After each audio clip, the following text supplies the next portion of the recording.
Apostol Pavel nas je na 25. nedeljo med letom v Božji besedi nagovarjal tudi s spodbudo. Živite tako, kakor je vredno Kristusovega evangelija. Tako bom, bodisi da pridem in vas vidim, bodisi da me ne bo pri vas slišal o vašem vedenju, kako stojite trdno v enem duhu in kako se enodušno bojujete za vero evangelija.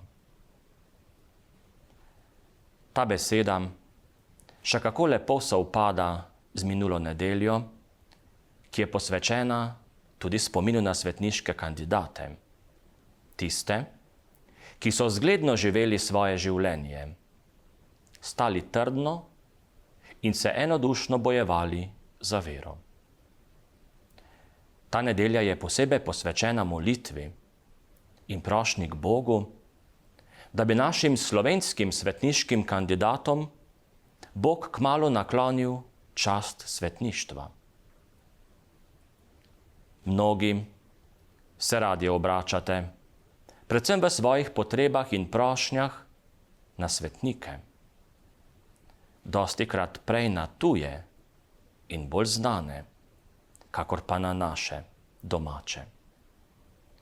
Nedelja svetniških kandidatov pri nas pa nas naravnost vabi k temu, da bi poživili zavest, da smo imeli in da imamo v svojem narodu heroje, junake, mučence in pričevalce, katerih prošnja pri Bogu velja enako, kakor pri prošnja katerega drugega zelo znanega svetnika.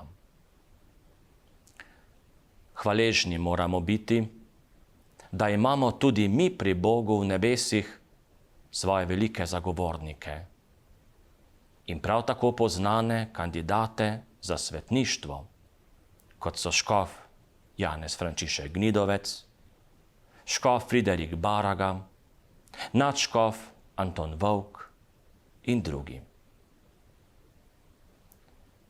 Nedeljo in teden po njej in vse naše krščansko življenje obhajamo tako, da bi se med seboj vedno svojim dobrim zgledom, z lepo besedo in z gorečo molitvijo spremljali, podpirali in spodbujali, kar je bil življenjski stil tudi naših svetniških kandidatov.